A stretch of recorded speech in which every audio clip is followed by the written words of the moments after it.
Hello विद्यार्थी मित्र हो, कसे आहात? आता आपण BA भाग 3च्या या अभ्यासक्रमाच्या संदर्भात किंवा एकूणच मराठी साहित्याच्या संदर्भात काही 2 तासाला मी तुमच्यासमोर विवेचन केलेलं आहे. ते तुम्ही फार चांगल्या पद्धतीनं ऐकलं.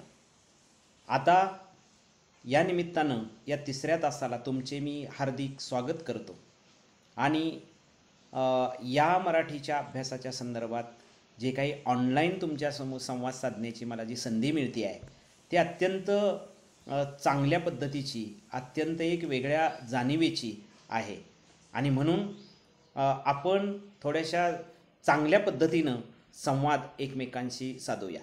कारण भाषेमध्ये एक गंमत आहे, भाषेमध्ये एक असंच आहे की संवाद प्रक्रिया भाषेमध्ये असल्याशिवाय मानवी जीवनाला स्वतंत्र आकार मिळतच नाही. पेपर क्रमांक 8 जो आहे भाषा, मराठी भाषा आणि भाषा विज्ञान, हा पेपर एवढा इंटरेस्टेड आहे, एवढा चांगल्या पद्धतीनं करमणूक करून देणार आहे आणि एवढ्या एका वेगळ्या जाणिवेतून या पेपरमधून आपल्याला बऱ्याच सगळ्या भावछटा ऐकायला मिळणार आहेत. आणि म्हणून भाषेसंदर्भातलं सगळं विवेचन अत्यंत साध्या सोप्या भाषेतून 4 प्रकरणातून आपण समजवून तर घ्यायचंच आहे. पण खरं तर भाषेला किती वेगळी किनार असते. बाहेर आत्ता पाऊस पडतो आहे, श्रावणाच्या धारा ज्या आहेत त्या बरसत आहेत आणि मग मला जाता जाता बालकवींच्या कवितेची आठवण झाली. श्रावणमासी हर्षमानशी हिरवळ दाटे चोहीकडे, क्षणात येते सरसर शिरवे क्षणात फिरुनी ऊन पडे. बघा, श्रावण पावसाचा, ऊन पावसाचा श्रावणातला खेळ आपण अनुभवतो आणि त्याचं वर्णन किती सुंदर शब्दामध्ये बालकवीने आपल्या कवितेतून केलेलं आहे.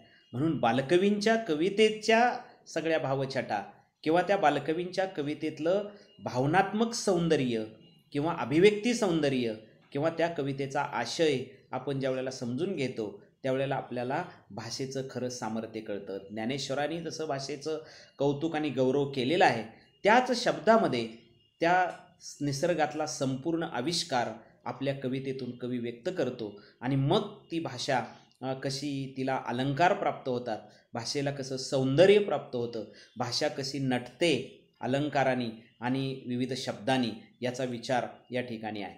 म्हणून भाषेतलं सौंदर्य, भाषा कशी निर्माण झाली असेल याचा तर अभ्यास आपण हळूहळू एका टप्प्यातून करतो आहे, पण अनेक उदाहरणं त्याच्यामधून आपल्याला समजून घेता येतील. म्हणून भाषेची उत्पत्ती कशी झाली मी यापूर्वीच्या पिरियडला म्हटलेलं होतं, तासाला म्हटलेलं होतं आणि तोच विषय आपण धागा पकडून घेऊया. भाषेची निर्मिती होताना मग ती जगातल्या कोणत्याही भाषेची निर्मिती असू दे, पण त्याच्यासाठी काहीतरी कारणं आहेत किंवा त्याच्यासाठी काहीतरी सिद्धांत आहेत आणि म्हणून अनेक विचारवंतांनी, भाषाशास्त्रज्ञांनी एक एक असं आपलं स्वतःचं मत मांडलेलं आहे. त्याच्यापैकी 4 मतांचा विचार या ठिकाणी आपल्याला करावायचा आहे आणि तो तुम्हाला समजून घ्यायला, लिहायला सुद्धा फार चांगल्या पद्धतीनं तो येणार आहे. म्हणून भाषेची उत्पत्ती कशी झाली असेल बाबा, तर त्याचं सगळ्यात सोपं उदाहरण एक आहे, ते म्हणजे अनुकरणातून. आपण माणसाच्या जीवनाचा विचार ज्या वेळेला करायला लागतो त्यावेळेला एक गोष्ट लक्षात घेतली पाहिजे की प्रत्येक माणूस हा अनुकरणशील आहे. आपण आई कशी बोलते आहे किंवा एखादी व्यक्ती कशी बोलते आहे त्याचं अनुकरण करतो. लहान मुलं बघा मोठ्यांचं अनुकरण नेहमी करतात. म्हणजे जसं वडील चालतात तसं ते चालून दाखवतो, जशी आई बोलते तसा तो मुलगा बोलतो किंवा मोठा भाऊ जसं वागतो तसा तो वागतो, वडील जसे वागतात तसा तो वागतो, मग वागण्याचा तो प्रयत्न करतो. समजा वडील व्यसनाधीन आहेत तर मुलगासुद्धा त्याच पावलावर का जातो, कारण तो वडिलांचं अनुकरण करतो. म्हणजे दुसऱ्याचं अनुकरण करणं ही माणसाची एक सहज प्रवृत्ती आहे आणि ही प्रवृत्ती ज्या वेळेला माणसाच्या जीवनात निर्माण होते त्यावेळेला भाषेत पण तसंच झालेलं आहे. म्हणजे आपण इतर भाषेचं अनुकरण केलेलं आहे. बघा, आता मराठी भाषा एवढी साधी सोपी समृद्ध आहे आणि मग त्या मराठी भाषेनं किती भाषेतले शब्द घेतलेले आहेत. इंग्रजी तर आपण कितीतरी शब्द आता मराठीमध्ये वापरतो, आपण सहज सहज वापरतो. म्हणजे आता स्पर्धा हा शब्द आपण फारसा मराठीत वापरत नाही, पण कॉम्पिटिशन असा शब्द वापरतो. आपली आईसुद्धा गावातली किती मजेशीर, एखादी अशिक्षित आईसुद्धा म्हणत असते एखाद्या आपल्या स्वतःच्या मुलाला, तुझं आज कॉम्पिटिशन आहे वाटतं. म्हणजे याचा अर्थ त्या अपभ्रंशाचं रूप तयार एकंदरीत झालेलं आहे. म्हणजे एका अर्थानं मराठीतला सुंदर शब्द आहे. बघा पूर्वीच्या काळामध्ये ज्या वेळेला गुरुजी आपल्याला शिकवत होते आणि मग कुणीतरी गुरु शिकवत होता. वेदामध्ये गुरुला तर गातुवीत असं म्हटलं गेलेलं आहे आणि तो गुरु ज्ञान देतो म्हणून त्याला गुरुजी असं म्हटलं गेलेलं आहे. पण इंग्रजी शब्दांचा आपल्यावर एवढा प्रकार पडला की ज्या वेळेला इंग्रज आले त्यावेळेला गुरुजीला मास्टर म्हणण्याची पद्धत सुरू झाली आणि मग मास्टर म्हणता म्हणता म्हणता त्याचं अपभ्रंश रूप तयार झालं. अपभ्रंश याचा अर्थ त्याचं गावंडळ रूप तयार झालं आणि मास्टरचा उच्चार मास्तर असा झाला. आता गावामध्ये मास्तर म्हणतात. कुणाला म्हणतात? जो ज्ञान देतो, जो शिकवतो, जो दिशा देतो त्याला मास्तर असं म्हणतात. मग जनरली शिक्षकाला मास्तर असं म्हणतात कारण शिक्षक हा ज्ञान देत असतो. आता मास्तर हा शब्द तालीम मास्तर पण असतो. नाटकाची तालीम घेणारा तो मास्टर सुद्धा असतो आणि शाळेत शिकवणारा सुद्धा मास्तर असतो. आता पुन्हा त्याच्यातलं रूप आपण डायरेक्ट इंग्रजीचा शब्द वापरायला लागलो सर.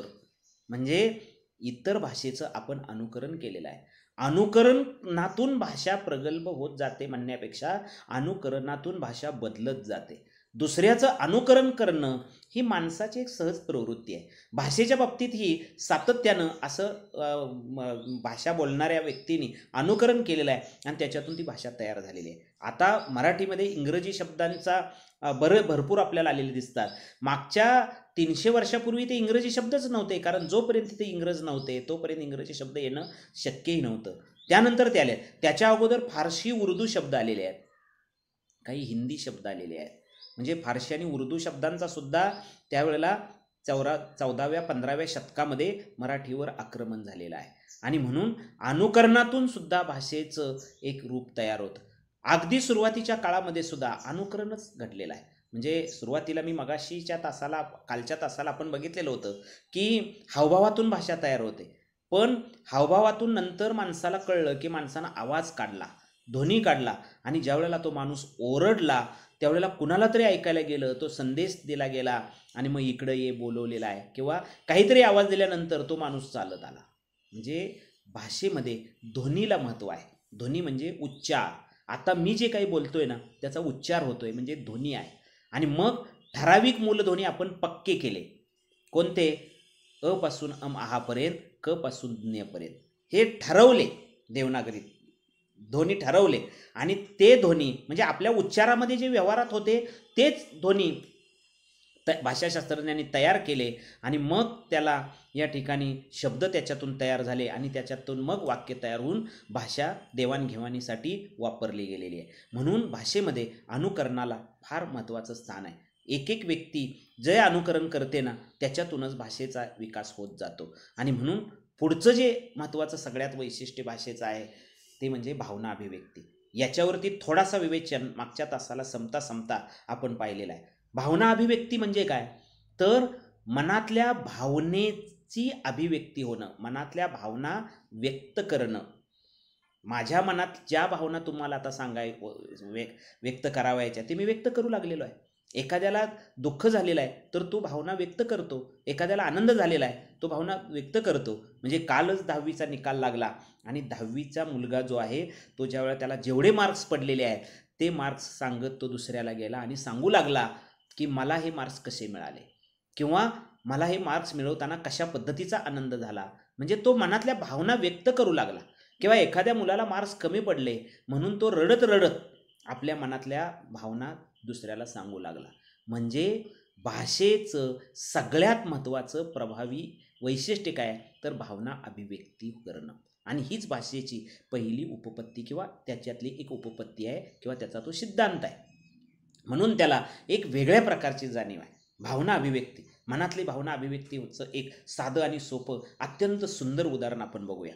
माहिती आहे का बघा की बेंगलोरपासून काही किलोमीटर अंतरावरती श्रवणबेळगोळ नावाचं ठिकाण आहे आणि त्या श्रवणबेळगोळला उंच अशी 157 फूट उंचीची बाहुबलीची मूर्ती आहे, गोमटेश्वराची मूर्ती आहे. आणि त्या गोमटेश्वराच्या मूर्ती कोणी कोरली?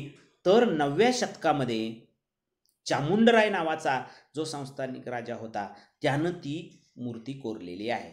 157 फूट दगडाची उंच मूर्ती त्यानं ज्यावेळेला शोधली किंवा त्यानं जी तयार केली, तेव्हा त्याच्या खाली त्यानं लिहिलेलं आहे, श्री चामुंडराये करविले गंगराये सुताल्ले करविले. हे वाक्य मराठीत, कानडीत आणि संस्कृतमध्ये, तमिळमध्ये लिहिलेलं आहे. एवढ्या भाषेतून ते लिहिलेलं आहे. आजही ते आपल्याला बघायला मिळतं. याचं कारण काय आहे, तर त्यावेळचा तो पुरावा आहे. त्याचं सालही त्यावेळेचं आहे शकेमध्ये. पण त्यावेळेची मराठी भाषेचा जर आपण शोध घेत गेलो तर त्यावेळेस सुद्धा मराठी होती 9व्या शतकामध्ये. त्याचा पुरावा तो सापडतो. त्याला शिलालेख असं म्हणतात. शिला म्हणजे शिळा म्हणजे दगड. दगडावरती कोरलेलं बरेच वर्ष टिकून राहतं.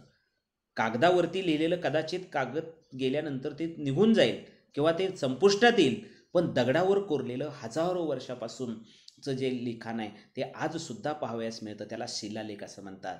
म्हणून मराठी भाषेचं त्यावेळची स्थिती जी आहे ते आपल्याला एकंदरीत बघायला मिळते.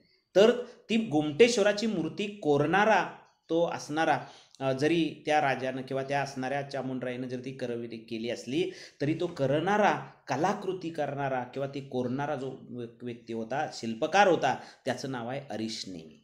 या हरीश नेमीला त्या काळात एक असं वाटलेलं आहे की त्याच्या हातामध्ये छन्नी आणि हातोडा होता. तो एक त्याला उंच असा डोंगराचा एक सुळका दिसलेला आहे आणि त्याला वाटलं की या दगडामध्ये मूर्ती आहे.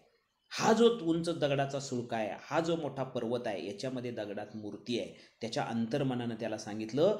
तो म्हणाला, चला आपण ती मूर्ती कोरूया. त्याला सगळ्यांनी वेड्यात काढलं. अरे हे तुझं काम आहे का म्हणाले, आणि त्याच्यात मूर्ती आहे हे खोटं आहे, आणि काय तुला काय एवढं कळलेलं आहे. त्याला सर्वांनी अक्षरशः वेड्यात काढलं. पण त्याचं अंतर्मन सांगत होतं की नक्की याच्यामध्ये मूर्ती आहे. आणि म्हणून तो छन्याने हातोडा घेतला आणि त्या डोंगरावरती चालत चालला. तो डोंगराचा सुळका एवढा काटेकोर होता की अक्षरशः त्याच्या त्या टोकावरती जर पाखराला सुद्धा बसायला येत नव्हतं, किंवा त्याच्याकडे बघितल्यानंतर अक्षरशः डोक्यावरची टोपी पडेल एवढा उंच अवघड असा टोक होता. पण तिथंपर्यंत तो कसा तरी पोचला आणि छन्याने हातोडा घेऊन तो कामाला लागला. त्याच्या अंतःकरणातली उर्मी जागृत झाली होती, कारण त्या मूर्ती त्याच्या अंतर्मनातच उमटलेली होती आणि त्याला वाटत होतं, दिसत होती त्याला मूर्ती. तो तिथं ते करत करत करत करत यायला लागला. दुसऱ्याला वाटलं, अरे हा राबतोय, याला मदत केली पाहिजे, म्हणून दुसरा शिल्पकार किंवा दुसरा त्याचा जोडीदार, साथीदार त्याला मदत करण्यासाठी गेला. दोघंजण कामाला लागले. दोघांनंतर तिसरा आला, चौथा आला, पाचवा आला. कित्येक कामगार त्याला मदत करण्यासाठी आले. हळूहळू हळूहळू हळूहळू हळू ते वरून ती मूर्ती किंवा ती ज्यांना जे काही त्याच्या स्वप्नात होतं ते कोरत खाली यायला लागले. 1 दिवस गेला, 2 दिवस गेले, महिना गेला, वर्ष गेली, आणि त्याच्या सगळ्या छन्याने हातोड्यानं त्याच्यावर टाकीचे घाव पडायला लागले. दगडावर ज्यावेळेला टाकीचे घाव पडू लागले ना, त्यावेळेला त्या दगडाला आकार यायला लागला. दगड स्वतःच घडू लागला. आणि घडता घडता घडता घडता एक दिवस ज्यावेळेला शेवटचा संपला, त्यावेळेला प्रचंड अशी गोमटेश्वराची 157 फूट उंचीचा दगडी पुतळा त्याच्यात उभा राहिला आणि त्याच्यातला बाजूचा भाग काढून टाकला गेलेला होता. हरीश नेमीला नंतर सर्वांनी विचारलं, एवढी सुंदर मूर्ती तू बनवलीस, डोळे दिपून जाणारी ही मूर्ती आहे, ही कशी काय बनवलीस? त्यावेळेला तो काय म्हणाला माहिती आहे? तो म्हणाला की ही मूर्ती घडवताना मी कोण होतो हे मला माहीत नाही. फक्त एक आहे, ती घडवताना मी सहान, भूक किंवा सर्व काही विसरून गेलेलो होतो, त्याच्याशी एकरूप झालेलो होतो. एकाग्रता ज्या वेळेला तुमच्याकडे असेल त्यावेळेला बऱ्याच गोष्टी घडत असतात, आणि ह्या घडलेल्या गोष्टी इतरांचे डोळे दिपवण्यासाठी, इतरांचा आदर्श आणि इतरांना मार्गदर्शन करण्यासाठी किंवा इतरांना शिकण्यासाठी त्या उपयोगी ठरत असतात. आणि ही जी जाणीव आहे ती तिथं व्यक्त झालेली आहे. आणि म्हणून त्यानं सांगितलं, ती कशी घडली मूर्ती मला माहीत नाही, पण ती घडवताना मी मात्र स्वतःला विसरून गेलेलो होतो. यालाच भक्ती असं म्हणतात. पांडुरंगाच्या दारामध्ये जाऊन आपली स्वतःची भक्ती करणारा वारकरी ज्यावेळेला विठ्ठलाच्या नामाशी एकरूप होतो, त्यावेळेला तो इतका एकरूप झालेला असतो की स्वतःला विसरून गेलेला असतो. तीच भक्ती. खरं तर भक्तीची व्याख्या काय करता येईल? भक्तीची व्याख्या एकच करता येईल की अंतःकरणपूर्वक स्वतःला झोकून जो देतो ना, एकरूप जो होतो ना, त्याला खरी भक्ती असते. आणि म्हणून भक्ती असं त्याला म्हटलं गेलेलं आहे. तशीच भक्ती मनात ठेवून हरीश नेमीनं ती दगडाची मूर्ती कोरलेली होती. आणि मग त्याला विचारलं, एवढी सुंदर तू मूर्ती घडवलीस, याच्यातलं आश्चर्य काय किंवा याच्यातलं वेगळेपण काय? तर तो म्हणाला, अरे ह्याच्यात वेगळेपण काय असणार आहे? माझ्या मनात स्वप्नात ती मूर्ती तयार झालेली होती आणि नंतर मला ती दिसली स्वप्नात आणि मग प्रत्यक्ष मी कृती करत करत करत करत ज्यावेळेला गेलो त्यावेळेला माझ्या स्वप्नातली मूर्ती वास्तवामध्ये उतरलेली आहे आणि ती मला प्रत्यक्षात डोळ्यानं दिसायला लागलेली आहे. आणि मी दुसरं तिसरं काही केलं नाही. तो म्हणाला की फक्त त्या मूर्तीच्या शेजारी असणारा नको तो भाग मी काढून टाकला. नको तो काढून टाकला. मूर्ती त्याच्यात अगोदरच होती म्हणाला, फक्त ती मला दिसत होती, पण त्याच्या आजूबाजूला असणारा जो नको तो भाग आहे तो मी काढून टाकलेला आहे. त्यामुळे मूर्ती सुंदर अशी तयार झालेली आहे. त्यानं उत्तर दिलेलं होतं ते सर्वांना भावणारं होतं. तसं विद्यार्थी मित्रांनो, तुमच्यामध्ये मूर्ती अगोदरच आहे, पण ती घडवण्यासाठी आम्ही सातत्यानं प्रयत्न करत आहोत. आम्ही सातत्यानं तुम्हाला ज्ञान देत आहोत. विविध विषयांचं ज्ञान घेऊन एखाद्या विषयात तुम्ही ज्यावेळेला आता यावर्षी पारंगत होणार आहात त्यावेळेला त्याच्यामध्ये तुमच्यातला नको असलेला भाग तो काढून टाकलेला आहे. काही भाग आईनं काढून टाकलेला आहे. आईनं तुम्हाला चुकीच्या गोष्टी कशा चुकीच्या आहेत हे सांगितलेलं आहे आणि चांगल्या गोष्टी तुम्हाला शिकवलेल्या आहेत. याचा अर्थ तुम्हाला दिशा दिलेली आहे. नंतर शाळेतला गुरु तुम्हाला भेटलेला आहे, कारण आपल्या स्वतःच्या जीवनामध्ये पहिला गुरु आपली स्वतःची आई असते आणि नंतर मग शाळेतला गुरु असतो. मग शाळेतला गुरु विविध विषयांचं ज्ञान देतो. अगदी पहिलीपासून ग्रॅज्युएट होईपर्यंत विविध विषय विविध शिक्षक आपल्याला ज्ञान देतात. गणिताचं देतात, सायन्सचं वेगळे देतात, मराठीचं देतात, समाजशास्त्राचं देतात, इतक्या विषयाचं ज्ञान ते देतात आणि मग जाता जाता प्रत्येक वर्षी तुमची परीक्षा घेतात. तुम्हाला किती शिकलेला आहात, तुम्हाला किती कळलेलं आहे याच्यासाठी परीक्षा असते आणि मग ती परीक्षा देता तुम्ही आणि तुम्हाला किती आकलन झालंय त्याचं मूल्यमापन होतं आणि तुम्ही वरच्या वर्गात जाता.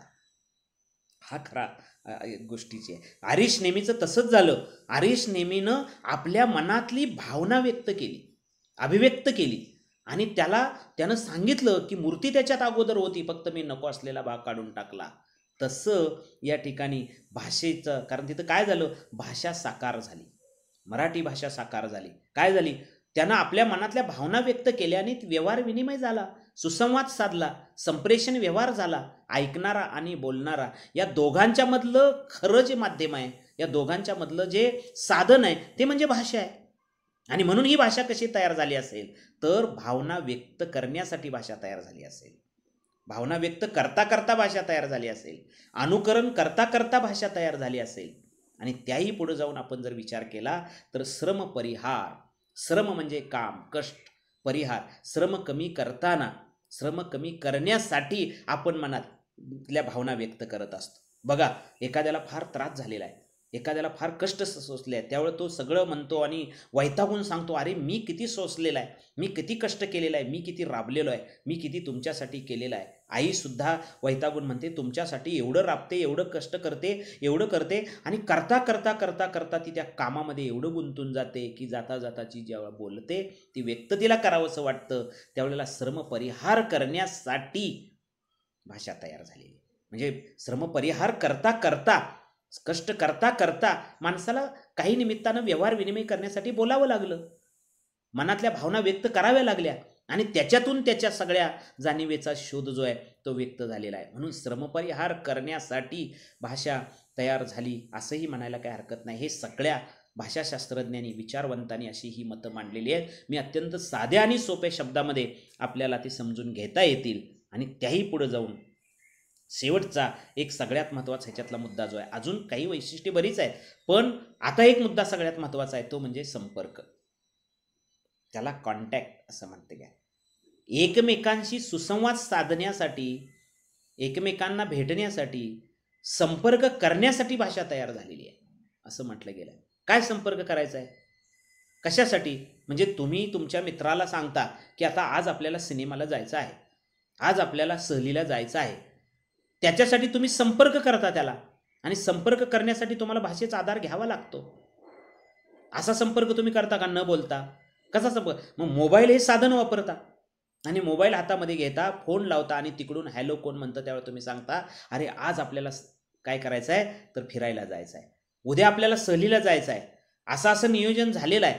म्हणजे त्याच्याशी तुम्ही संपर्क करता, मोबाईल साधन वापरता, पण भाषा सुद्धा साधन म्हणून त्याचा वापर. तुमच्याकडे मोबाईल आहे पण तुमच्याकडे जर भाषाच नसेल, तुमच्याकडे शब्दच नसतील, तुम्हाला बोलताच येत नसेल, तुम्हाला सांगताच येत नसेल, तुम्हाला टाईप करता येत नसेल तर संपर्क कसा होणार?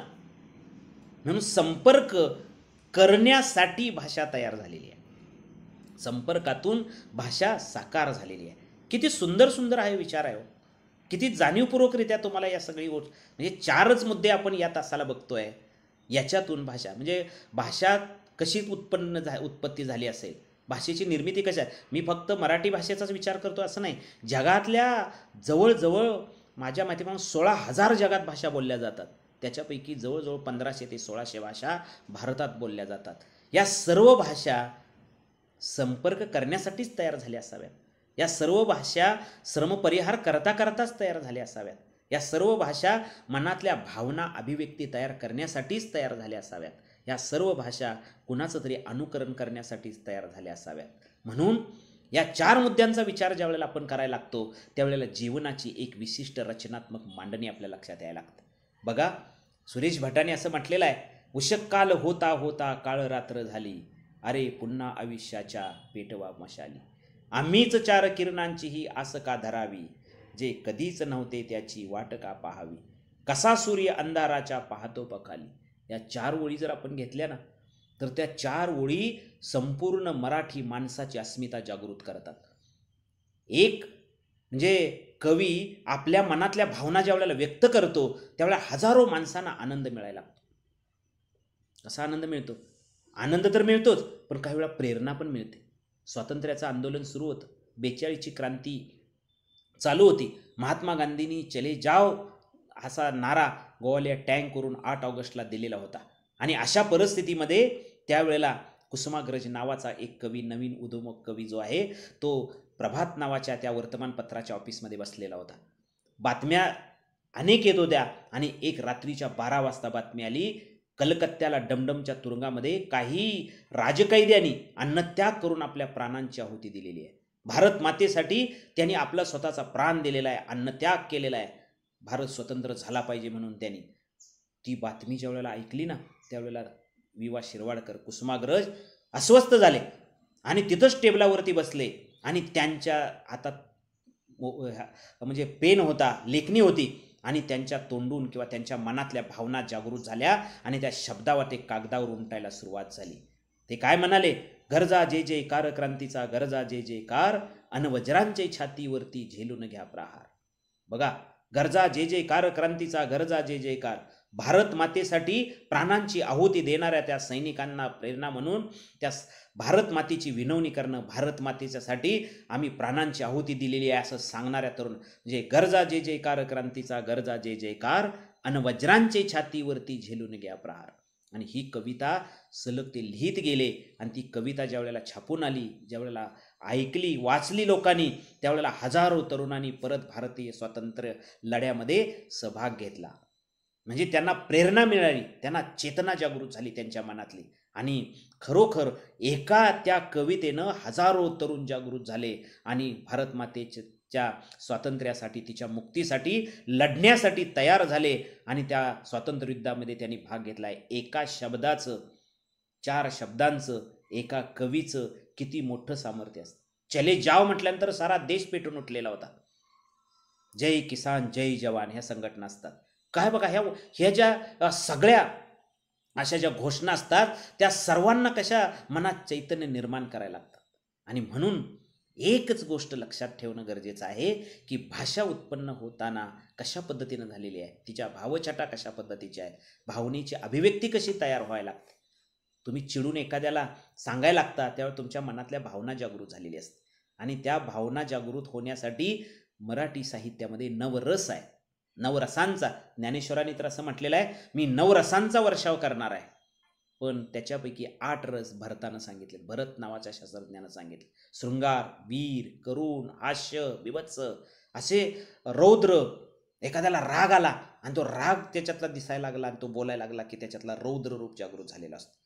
एखादी भीतीदायक वातावरण तयार झालं, एखादा थरार चित्रपट आपण बघायला लागलो, हिंदी चित्रपटात भूताचं वर्णन आपण बघायला लागलो आणि मग आपल्या मनातला भय नावाचा भाव जागृत झाला, कारण तिथं भयानक रस तयार झालेला असतो.